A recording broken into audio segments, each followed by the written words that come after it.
Hello, good afternoon, everyone. I'm Sarah Shewey. I am the founder and CEO of Happily. I have Smiley with me today. Uh, Everyone.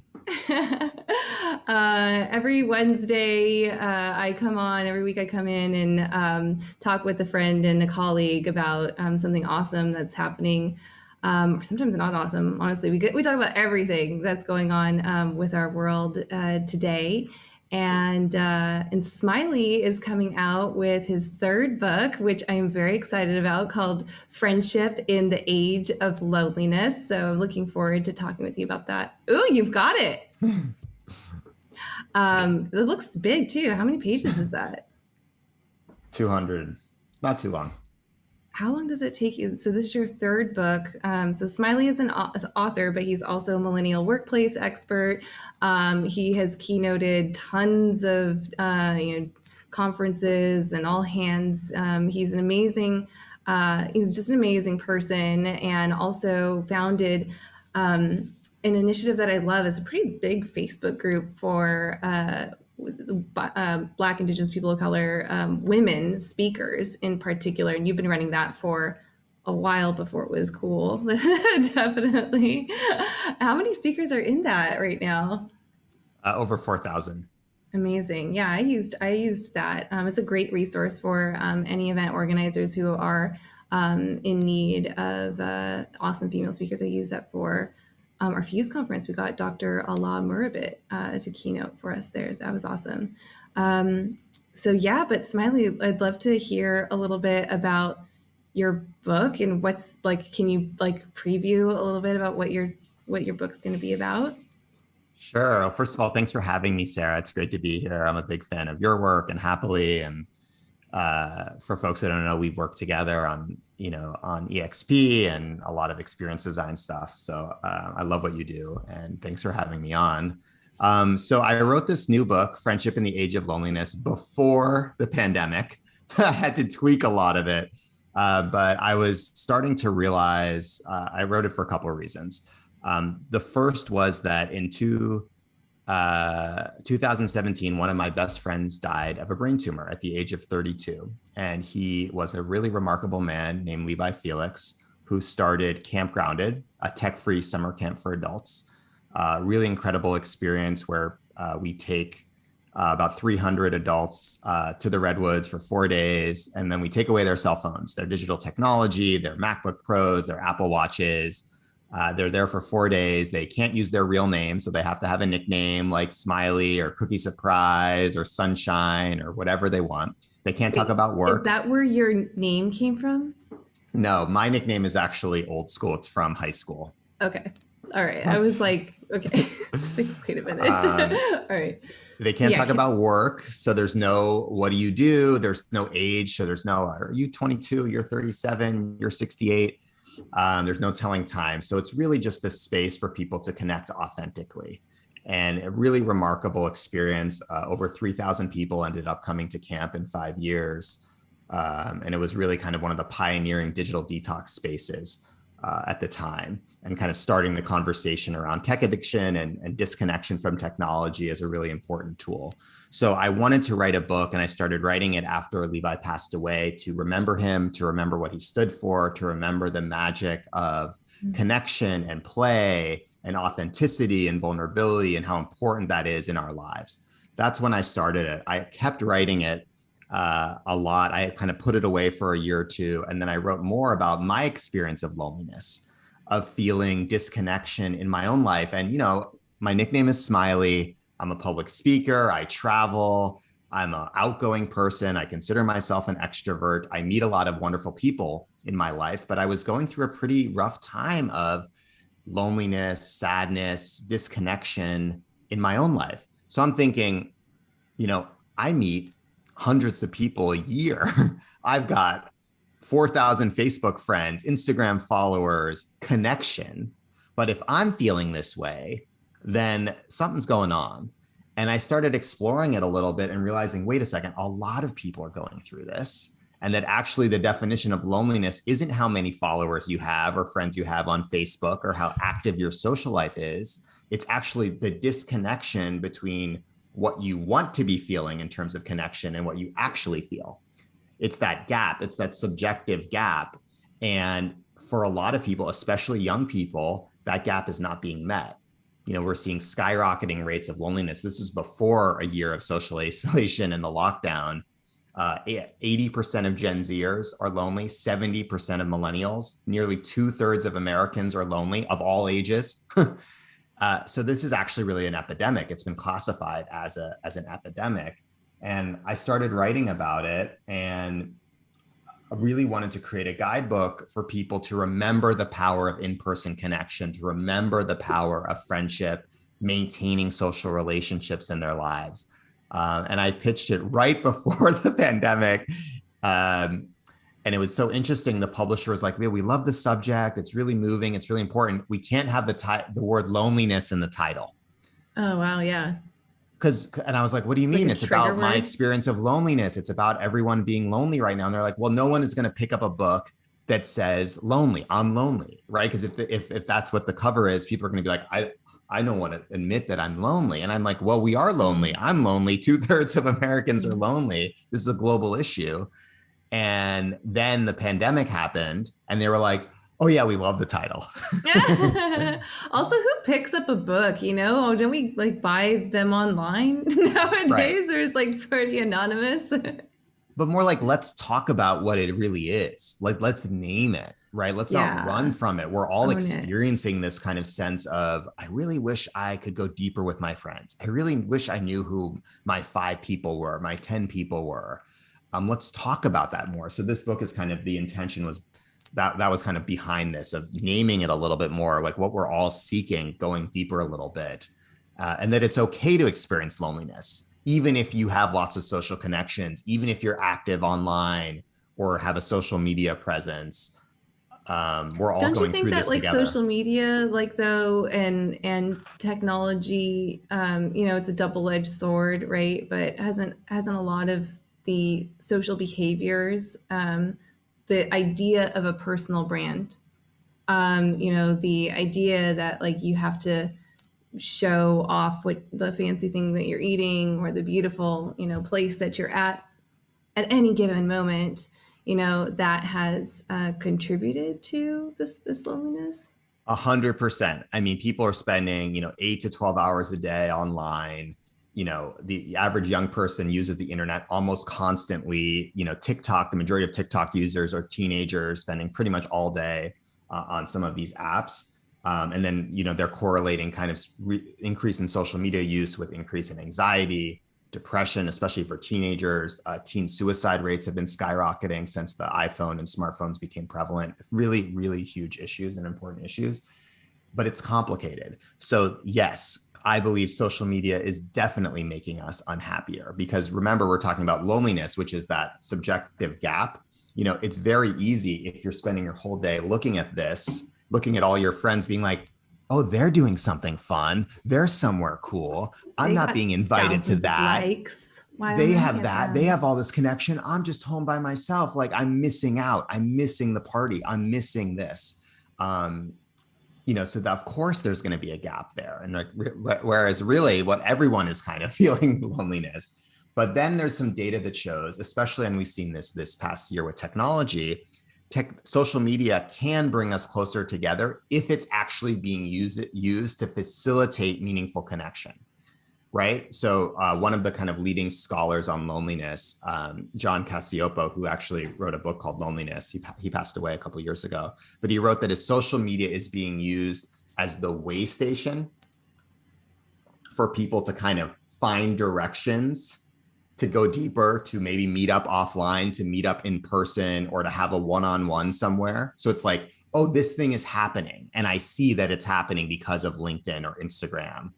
I see that there's a meetup group for people that are, all designers or really interested in this craft, or are all suffering from Lyme disease or whatever it is. And then they find directions online, but then they actually connect offline. Social media can contribute to your well-being. But if it's just the end place, like if it's just like, I'm just on here and I'm on here and I'm on here and I never get off the hamster wheel, it's really, really unhealthy and bad for you. Right. Well, I mean, I think that like social media, it has and is evolving, a lot, where before it was so much based on like you just could like and comment on things, right? And then Facebook introduced like lots of different emotions, and then Instagram came in and like brought your photo roll. And then now with the pandemic, like all the social media has live streams, and Right. now we're in like a two-way conversation. Actually, 82% of people prefer to see a live stream than to look at a brand post because of Mm. the authenticity and because of the like one-on-one like interaction and engagement. This age of loneliness, I mean, when did it start and how does it end? Does your book like tell us like how it's going to end?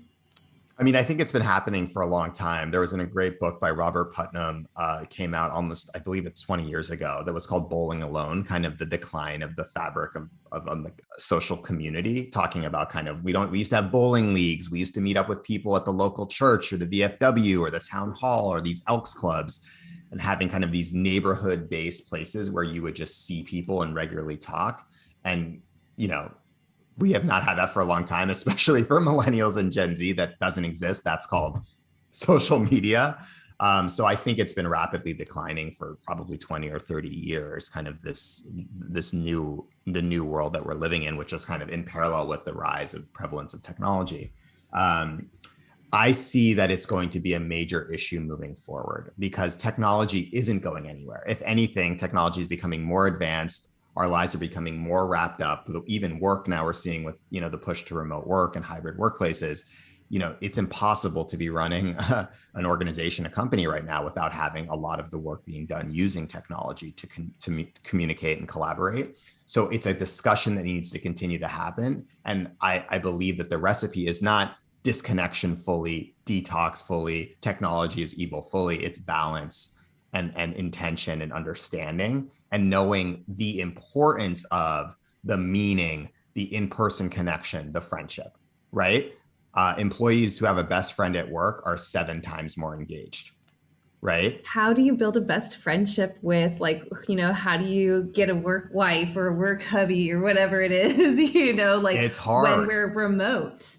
Yes, exactly. I mean, it's hard enough as it is in normal times, right? When you have those water cooler moments, or let's go get coffee, or do you want to have lunch, or oh my God, did you see what happened today in the hall?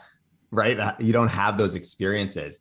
I mean, I think a big piece of it is allowing people to bring their full selves to work, right? Allowing people to share who they are, right? Allowing people to kind of have these moments of talking about their hobbies, their passions, things that they're working on, so that people get a sense of who their colleagues are and be like, I'm into that too. Like I love that show, or I'm having this issue also with my daughter, or on Sundays I'd be down to join for that, that type of thing where people can actually get a sense of who their people are and build more closer relationships.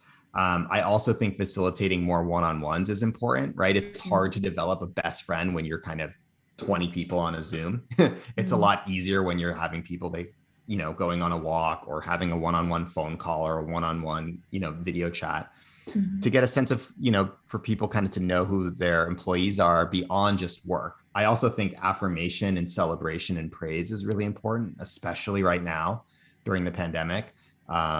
Feedback obviously is always important, but right now having channels where people can give praise, give gratitude, celebrate their people is really remarkable. I've seen people Yeah. make tributes now for their colleagues at work. Tribute is a video montage service where usually people are doing it for a birthday or a graduation or an anniversary celebration, getting people in a community or friends to, submit 30-second or 1-minute Andrew videos. Horn's thing. I used it Andrew for our Horns. cyber wedding. Like we got all of Yeah, our family it's to give us like amazing. a thing, and it was a really great fast It's way to amazing. My cut up partner a did one video. for my birthday this past summer because, of course, I couldn't be with my friends for my birthday. But I've seen now that people are using it in the workplace just to kind of create a tribute for their colleague, maybe for their Hmm, boss, their manager, maybe for that's sweet. their employee. And it's not just, oh, this is why you did such a good job on your last report, right? This is why I think you're great as a person, right? Hmm. This is why you were this is some moment that you touched me, or we had a conversation that really stuck with me. It's so simple, yet it goes a long way to being like, whoa, these people are here for me, or they care about me, or they actually listen to me. What a Mm-hmm. beautiful thing. Do you think that, like, do you feel like, have you seen, like, there's with all this, like, cancel culture and, like, executives, like, getting, like, fired, like, left and right for, for saying inappropriate things, doing inappropriate things. And that's as they should be, but, like, do you see that cancel culture actually is a pushback to, for people like that are in HR and people ops to like allow for people to bring their whole selves to work? Like, how do you do that? Like, where you're still having like safety and security that you can do that. Yeah, I mean, I think it's a, it's the fine line, but I think that, we have to be creating spaces where people feel psychological safety, where they're able to show up as their full selves, where they feel seen and heard, where they're respected. And if a boss or a culture kind of doesn't have space for that, I don't think, that's that. I think that the problem is that's a toxic work culture, likely that there's deeper problems, right? If the fear is, well, if people were to bring their full selves to the work, it wouldn't be this would be, it's not going to be safe, or I don't want someone showing up or bringing their activism to the workplace. Like, I think you have a deeper problem that maybe needs to be explored. Now, that doesn't mean that, everyone has to agree, or that we all have to have the same politics or vote for the same people, right? That's not what this is about. But we have to create a culture where everyone feels safe, right? Where we, establish certain norms and we treat people with dignity and respect, and we have, equity and inclusion. So if someone's pushing back against equity, inclusion, like, yeah, no, I don't have much tolerance for that, right? I think that might be that person's values just really aren't a culture of values that are an organization should be adopting. So yeah, but it's not simple. It's not easy. But I think, we've seen that this was coming up for a lot of people before, some of these conversations, that they weren't feeling safe and heard. And now it's just now more accepted to talk about. It's not like people didn't want to bring their full selves to work before. Just the norm was, okay, leave your politics at the door, leave what's happening in the world at the door. It's like, well, we can't do that. It's called a pandemic. It's affecting all of us. Hey, we can't do that. It's called racism. It affects all of us. Hey, we can't do that. Like, it's called safety and violence. How can I not bring that? Like, I'm home, but there's no wall here. This is just my life. The world is right here. So we have to talk about it more. And if it's uncomfortable, good, let's have those conversations. That's how I feel about it. And I think that the organizations that own that and go deeper, yeah, it might be challenging. I'm not saying it's easy, but it's important that we have to address it. Yeah. I mean, it's like super nuanced, right? And every Yeah, work culture, a really great functioning, work culture, like is unique, and a team feels like they're part of something that's really special, right? So I'm sure there's not like a one size fits all on sure. that. And like, I mean, I think, but I do think that this is a right step forward if you're thinking about like, okay, well, how do I, in your personal life, social media is like a very mostly personal thing. I mean, LinkedIn is a business to business thing, but it's mostly a personal thing. And if you are building like, your own sort of guidelines, right? Like around like how you use it, how often and frequently do you use it, what's the purpose for, and does this serve me to like build the emotional connection that and the self-reflection that I'm seeking for? Awesome, right? That's like that's self-work. But I do think that like corporations or your place of where you go to work, also allowing for you to have those moments of self-reflection, have those moments of deeper engagement with the people that you're working with.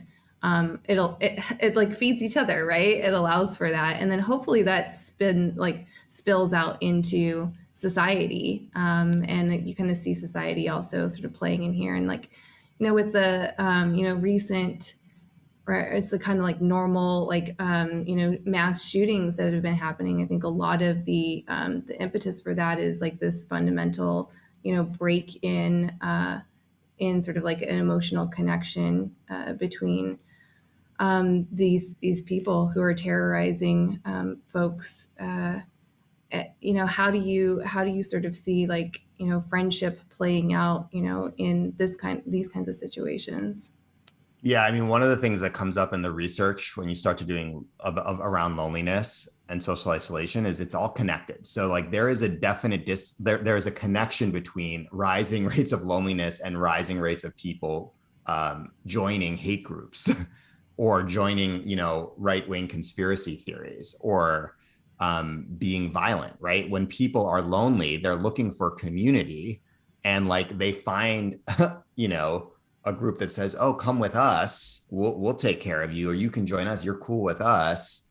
And well, it turns out that a lot of those things are really evil and racist and hateful and violent. I mean, this is the same reason why ISIS is able to recruit people is like, whoa, there's all of these young men that have nowhere else to turn and no other communities and friends. Come with us, right? Or Same they're thing for a lot creating a of safe space for people who feel lonely, right? yeah, exactly. They're kind of saying, "Oh, loneliness. Oh, there's all these people with that are looking for connection and psychological safety. They can do it with us, except, we're terrorists and we're I mean, horrible people." it's a classic sort of quality of a cult and how cults form.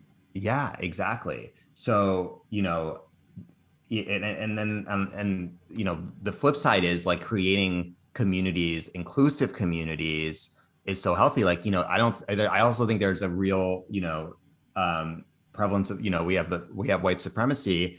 The majority of white people don't have non-white friends. 70% of white people in America don't have non-white friends. Is there a connection? 100%. Yeah. Right. So that's a big piece of this. And if you don't have friends that don't look like you or from different backgrounds or different ages, different experiences, you're going to have your view of the world is going to be different. And this is something we need to address. It's not the deep focus of my book, but it's super related. We can't bridge the divide. We can't kind of create a new future if we don't create bonds and connection among people from different backgrounds. And it's really bad right now because polarization, people simply won't even want to talk to people that have, different political views than them. And I think we need Right. to start having those conversations. We need to start kind of having like friendship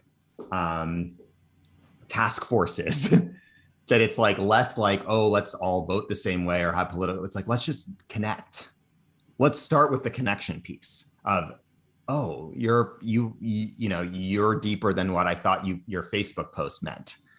Oh, your one tweet doesn't define everything that you believe. Oh, there's more nuance here. Oh, we both love that book, or we both, enjoy cooking this thing, or, my family experienced alcoholism too, or, violence or sexual assault or something, right? So we have these connections that didn't know existed. I think like we need to do that almost like as like a neighborhood by neighborhood, town by town, city by city situation, or we're just going to be more in our silos. And then obviously like it's not working well on social media. Like having those nuanced conversations and being able to reach out to people across the aisle, it's not going very well on Facebook and Twitter. And also those platforms have been proven to accelerate hate, right? A tweet is more likely to go viral, a post is more likely to get more likes the more it uses language around fear or hate, or is kind of shown is like going to be in one of the like A camp or B camp.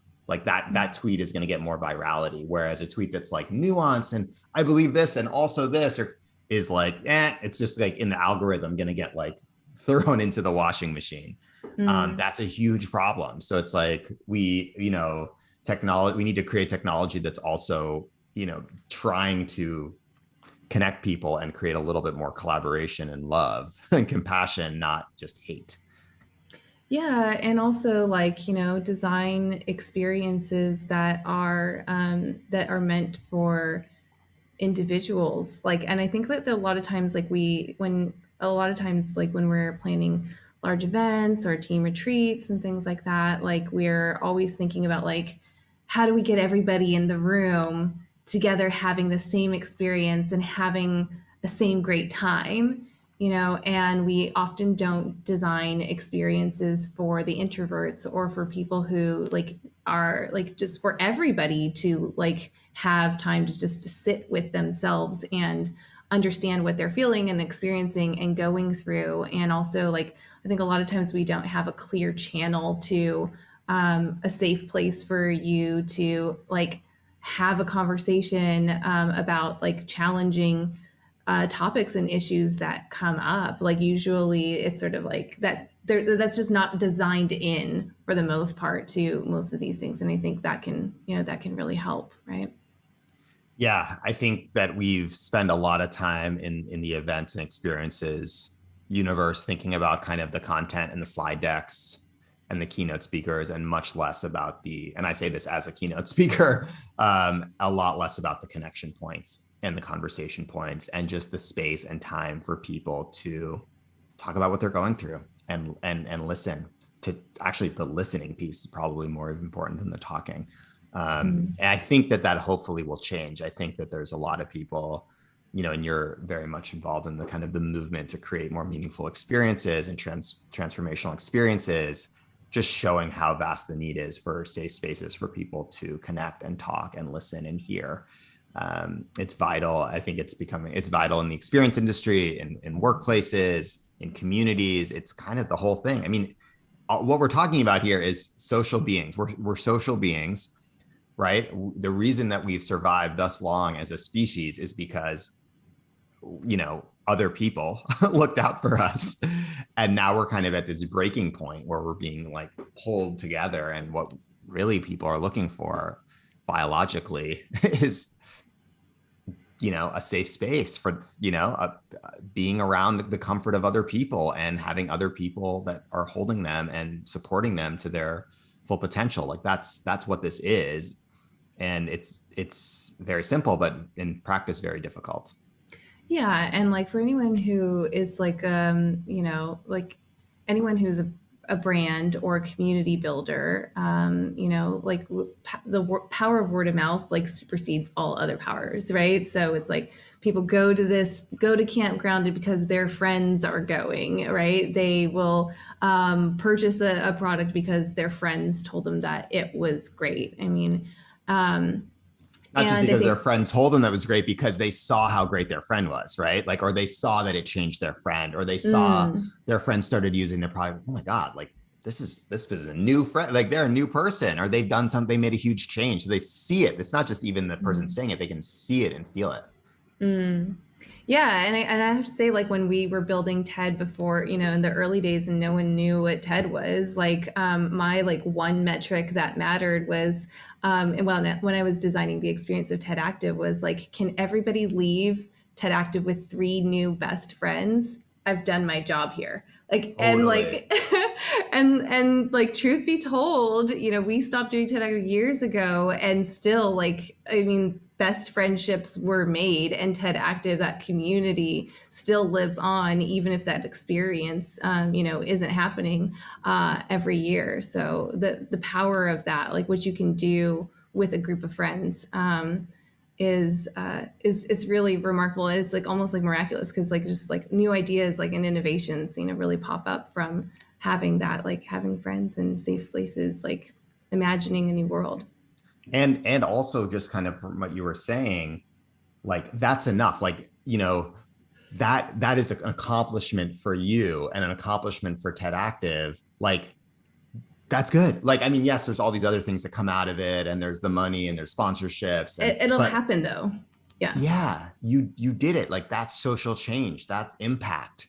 It doesn't get, we don't talk about it as much, but that just, if we were all to live our lives a little bit from that place of knowing like, wow, like I created new friendships today. My team, my community, my company is creating friendships or relationships. Like that's enough. Like you did it. Like you achieved. Like great, Yeah. the other stuff, yes, it will happen, but that's enough. And if we all lived from that place and started from that place, I think we'd just be actually healthier and happier. Well, thank you, Smiley, for coming today and for always being such a great friend. When does your book drop, and can we like pre-order it like on Amazon, all the spaces, or where should we support you and learn more? Yeah, so please pre-order the book. It comes out May 4th. You can get it on Amazon, wherever you buy books. Friendship in the Age of Loneliness. You can follow me and my work at smileyposwolsky.com or check me out on LinkedIn or Instagram. Wonderful. Thanks so much. I hope you have a great week. Bye, friends. Bye, everyone. Thanks, Sarah.